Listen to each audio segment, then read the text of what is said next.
Banjir yang merendam 4 kecamatan di Kabupaten Biren menyebabkan sejumlah sekolah terendam.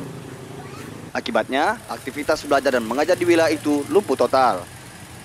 Di sekolah Madrasah Ibtidaiyah Negeri Kecamatan Pandrah dan sejumlah sekolah dasar lainnya, aktivitas belajar dan mengajar terhenti. Tidak hanya itu, air juga mengenai ruangan sekolah SMP Negeri 1 Samalanga. Akibatnya, aktivitas belajar dan mengajar di sekolah ini diliburkan. Banjir setinggi 60 hingga 80 cm juga ikut merendam komplek pesantren di 4 kecamatan tersebut. Banjir juga mengenangi kantor Koramil dan kantor Polsek Kecamatan Samalanga.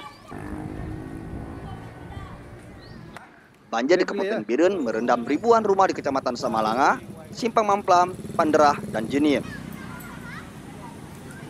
Dari Kabupaten Biren, Muhammad MY melaporkan untuk kaca video.